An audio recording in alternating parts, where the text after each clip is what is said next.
Hai sahabat budaya, selamat datang di channel BPNB Sulsel. Beberapa bulan terakhir kita dihadapkan dengan ujian wabah virus corona atau COVID-19. Virus ini menyebar dari Cina dan kemudian menginfeksi lebih dari 100 negara yang mengabarkan warganya terpapar virus ini. Jauh sebelumnya pun ada wabah MERS dan juga Ebola. Namun tidak semasif penyebarannya COVID-19. COVID-19 bukanlah satu-satunya wabah yang pernah mewabah di Sulawesi Selatan. Sebelumnya ada penyakit kasiwiang yang juga menjadi momok menakutkan bagi warga masyarakat Sulawesi Selatan. Dan untuk membincangkan terkait kasiwiang ini, kita sudah terhubung dengan peneliti sejarah BPNB Sulsel, Ibu Risma Widiawati. Halo Kak Risma, apa kabar Kak? Selamat siang. Selamat siang, Alhamdulillah baik Aul. Kakak Aul gimana kabar? Alhamdulillah baik. Kita sekedar informasi sahabat budaya, karena physical distancing sehingga proses perekaman ini harus berbeda ruangan. Masih tetap di kantor yang sama, tetapi kita berbeda studio mungkin dengan narasumber kita. Nah, Kak Ima, kita sedikit bahas tentang wabah yang pernah melanda Sulawesi. Begitu. Kira-kira apa saja yang pernah menghantui kita? Secara khusus sebetulnya yang ingin saya bahas adalah wabah kasiwiang di Bone pada masa lalu. Tetapi tidak ada salahnya kita mencoba melihat ke belakang. Ada dalam catatan sejarah ada beberapa wabah kemudian yang melanda Sulawesi Selatan, sebut saja Pua di Goa. Jadi Anthony Reid dalam bukunya Asia Tenggara dalam kurun niaga 1450 sampai dengan abad ke-17 mengatakan bahwa pada masa abad ke-16 dan abad ke-17 Asia Tenggara itu dilanda wabah. Dan kemudian Sartono pun menegaskan hal tersebut. Sartono pada bukunya menjelaskan bahwa pada tahun 1685 bahkan ada tentara VOC dan sebagian kaum pribumi yang terkena wabah. Walaupun demikian tidak disebutkan secara khusus apakah itu wabah cacar ataupun wabah yang lainnya. Kalau kita jauh ke belakang, mungkin kita masih ingat tentang legenda atau cerita rakyat Weta Dampali di Kerajaan Luwu. Jadi ini adalah dongeng favorit saya sebetulnya, Aulia. Jadi Putri Weta Dampali diceritakan memiliki penyakit kulit di abad ke-16. Jadi Weta Dampali itu dikisahkan adalah anak dari Datu Maoge. Jadi dia hidup sekitar abad ke-16. Dari raja ke-12, Datu Luwu yang ke-12. Dan Putri Weta Dampali. Dia harus diasingkan oleh orang tuanya karena penyakit menular itu. Juga di abad ke-19 penyakit cacar juga atau kasiwiang ini melanda Wajo juga. Jadi di abad ke-19 1885 Arung Matoa Wajo Lacincing juga pernah diceritakan dalam naskah dan informasi dari Pak Sudirman Sabang bahwa memang pernah juga terserang penyakit cacar ini.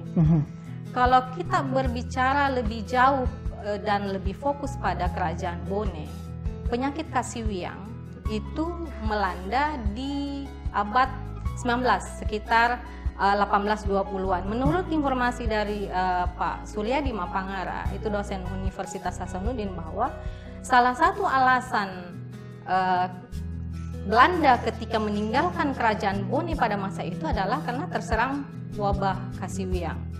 Jadi hampir setiap daerah punya cerita tentang wabah. Toraja misalnya terkenal dengan Raba Biangnya pada tahun 1918 sampai 1020-an. Saya kira itu yang sedikit saya tahu. Bahkan Wajo kalau orang bersumpah, Aul, dia bersumpah saya tidak akan terkena penyakit saya, atau di Goa saya tidak akan terkena penyakit Pua, untuk menjelaskan kepada kita bahwa penyakit Pua menakutkannya penyakit ini. Betul sekali.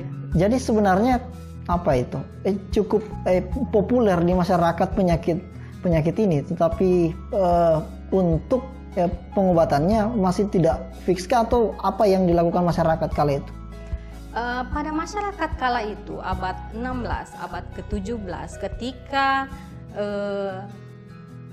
vaksin kasiwiang ini belum ditemukan, ada pengobatan tradisional ternyata yang kemudian diyakini oleh masyarakat pada masa lalu itu sangat manjur mengobati penyakit-penyakit ini. Tapi saya khusus kepada kasiwiang ya, Aul. Tapi sebelumnya, Aul, kita perlu mungkin mendefinisikan penyakit kasiwiang dulu, supaya sahabat budaya yang ada di rumah bisa mengetahui apa itu penyakit kasiwiang. Jadi penyakit kasiwiang kalau di masyarakat Bone sebetulnya terdiri atas tiga kategori. Kasiwiang rilaleng itu penyakit tipes, juga disebut dengan kasiwiang. Kasiwiang saliweng itu sarampa, juga disebut dengan kasiwiang. Kasiwiang wompong itu juga kasiwiang, tapi lebih kepada penyakit cacar. Jadi ini mungkin yang dikenal lebih menular dibandingkan penyakit-penyakit yang lainnya, dua yang kategori yang lain. Penyebabnya apa itu? Penyebabnya, kalau kita mengetahui virus seperti corona saat ini disebabkan oleh virus COVID-19, di masyarakat Bone juga pasti bahwa penyakit cacar itu disebabkan oleh virus, tapi kalau tipes disebabkan oleh bakteri. Tetapi masyarakat Bone tidak mengetahui hal itu di masa lalu. Yang mereka tahu bahwa ada dua penyebab penyakit kasiwiang ini. Yang itu yang satu adalah geru-gerukeng, yaitu masyarakat Bugis mempercayai bahwa mereka hidup di dunia ini dengan bersandingan dengan makhluk gaib. Jadi ketika ada hal yang tidak disenangi atau ada yang salah yang kita lakukan, makhluk gaib ini marah, kemudian kita disambar, malah atau mungkin dirasuki. Nah, itu salah jadi pemahamannya seperti tersambar setan begitu. Tersambar makhluk gaib. Diyakini itu sebagai penyebab begitu. Betul, diyakini sebagai penyebab. Contoh saja di masa lalu kalau misalnya masyarakat Bugis itu mau membuka lahan, mereka ada dialog dengan makhluk gaib penghuni tanah tersebut. Atau kalau mau masuk rumah kan tetap ada ritual-ritual yang mereka lakukan karena mereka mempercayai bahwa ada makhluk lain selain mereka hidup di dunia. Faktor lain, penyebab yang lain adalah sipalece-lece atau sipalele. Jadi itu seperti cacar atau seperti corona. Kita ketahui bahwa itu dengan kontak langsung dengan penderita, dengan kemudian terkena cipratan air liur dari si penderita, ini atau memegang benda yang telah dipegang oleh si penderita, itu akan kita terkena juga penyakit kasiwiang ini. Jadi mirip-mirip lah dengan corona, kurang lebih. Proses penularannya. Terus kalau gejalanya apa mirip juga dengan corona, Kak? Gejala. Kalau misalnya COVID-19 mesti demam juga atau apa begitu, flu, batuk-batuk kan lebih gitu. ke pernafasan ya, orang akan sesak, tetapi dimulai dengan demam tinggi kurang lebih sama, bahwa kasiwiang ini akan dimulai dengan demam tinggi, malah ada orang yang panas tapi kakinya dingin, tetapi dia lebih kepada kulit ya. Kulitnya akan muncul bintil-bintil. Bintil-bintil merah yang seperti kalau misalnya kan ada 4 sebetulnya kasiwiang cacar itu. Ada kasiwiang tanah, kasiwiang uae, kasiwiang angin, dan kasiwiang api. Jadi 4 unsur itu. 4 jenis. Tetapi di antara 4 kategori ini yang paling kuat atau paling parah fatal, menurut masyarakat Bugis adalah kasiwiang tanah. Jadi istilahnya kalau orang sudah terkena kasiwiang tanah maka tidak akan panjang lagi lah umurnya. Kasiwiang tanah. Kasiwiang tanah.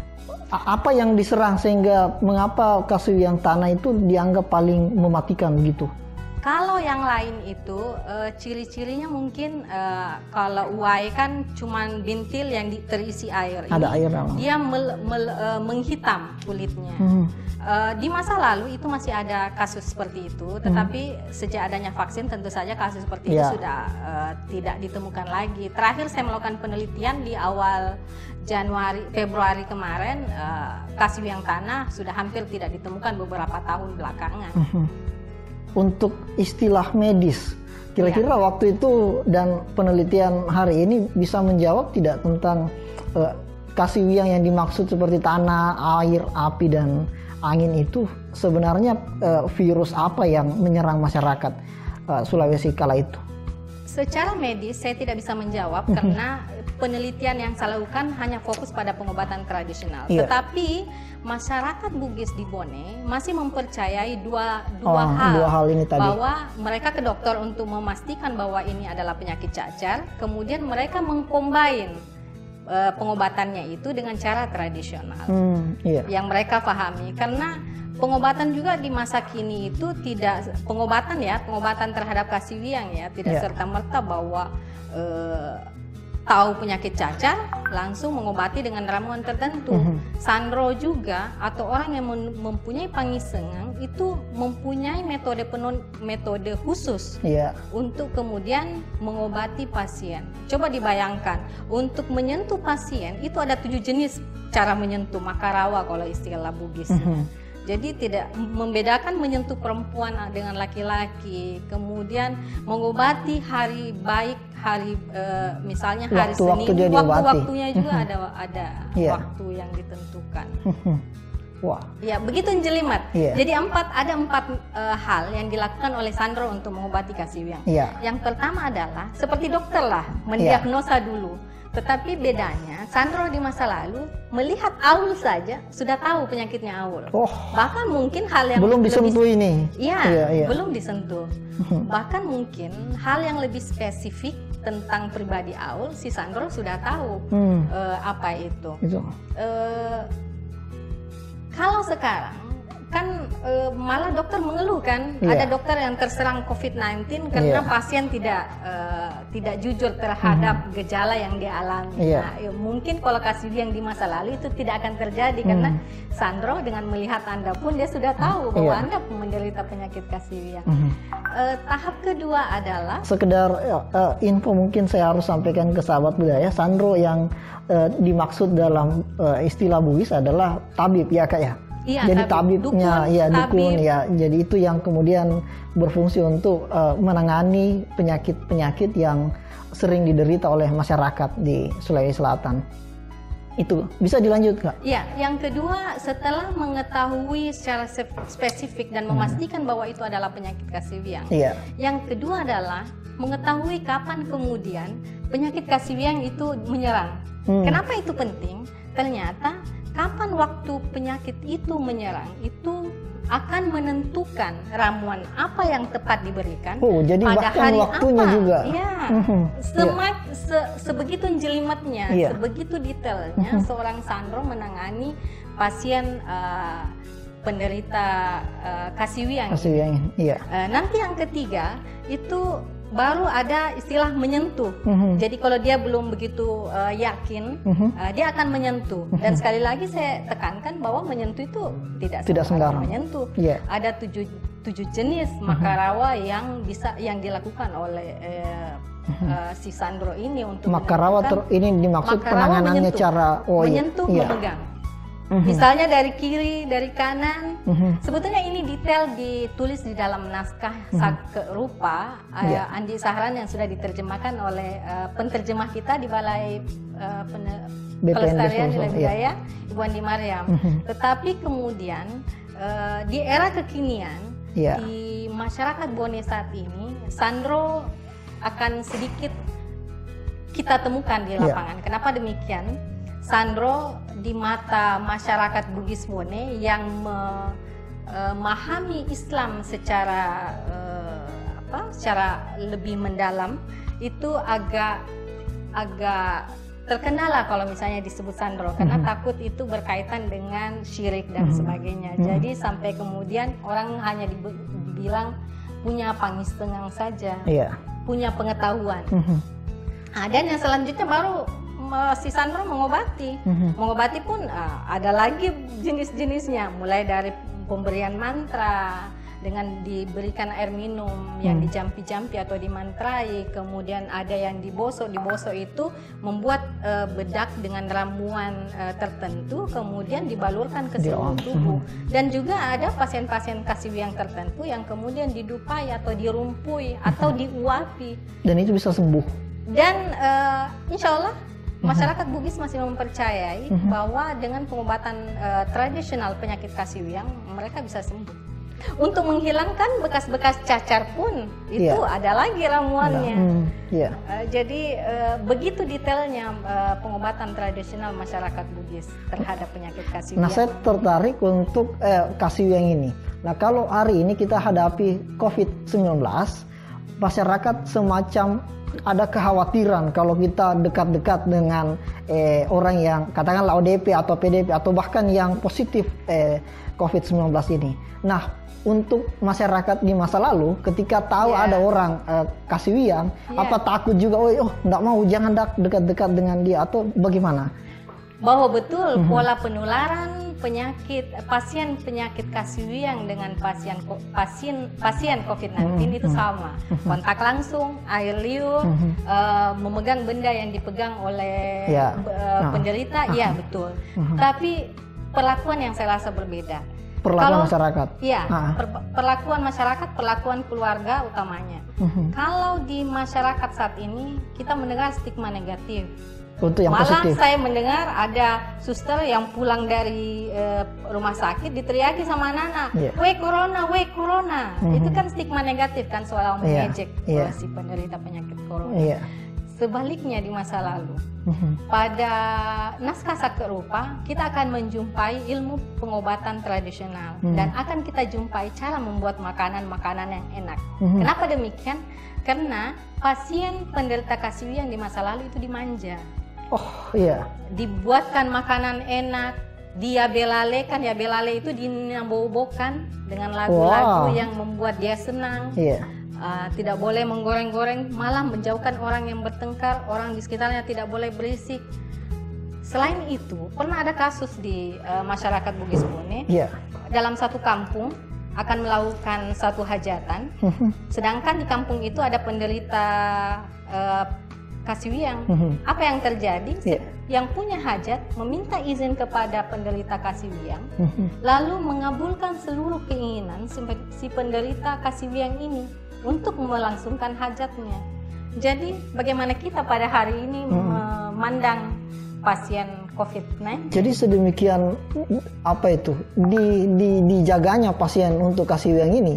Bahkan kalau mau bikin acara dan kebetulan ditahu ada masyarakat di situ atau orang di situ di desa atau di kampung itu yang menderita kasiwiang, itu yang akan melaksanakan hajatan itu pergi minta izin ya? Iya, minta izin. Dan bahkan kalau ada permintaan dari si penderita pasien kasiwiang itu mau dibelikan apa, mau dibuatkan apa, itu dikabulkan oleh yang punya hajat. Kalau tidak tidak dikabulkan permintaannya, apa yang akan terjadi di pelaku hajat itu? Pada masa lalu tidak dilangsungkanlah hajatan itu. Artinya bahwa masyarakat pada masa lalu tidak mendiskreditkan, tidak memberikan stigma negatif kepada si penderita. Bahkan dijaga baik-baik itu. Iya, dimanja. Itu tadi tidak bisa bertengkar orang di sekitarnya. Iya. Tidak boleh mendengar suara ribut-ribut. Bahkan suara menggoreng pun dihindarkan untuk didengar. Demikian dijaga untuk bisa tenang, bisa agar menjaga kesehatannya. Makanannya dia belalai kan malah dininabobokan. Bayangkan kalau anak kecil kita dinabobokan, ini kalau penderita pasiennya yang dewasa ya bisa saja orang sekitarnya yang meninabobokan di masa kini. Bagaimana kalau COVID-19 kita ninabobokan? Itu bisa kita teladani bagaimana cara penanganan kita terhadap pasien kasiwiang di masa lalu untuk bisa diambil nilai sehingga bisa kita terapkan di kehidupan kita. Bagaimana kita memperlakukan pasien penyakit menular? Iya, mungkin secara medis kita di masa lalu tidak secanggih hari ini, tetapi bagaimana perlakuannya itu yang bisa kita teladani untuk pasien-pasien yang positif. Mungkin yang corona juga bisa diperlakukan seperti itu mestinya. Baik, terima kasih banyak atas waktu dan informasi yang diberikan, sangat mencerahkan. Bagaimana penanganan pasien yang menderita sakit itu luar biasa. Nilai yang bisa kita implementasikan mungkin kita ambil dan implementasikan untuk hari ini. Baik, sahabat budaya, demikian tadi pembicaraan kita tentang kasiwiang. Sampai ketemu di video selanjutnya.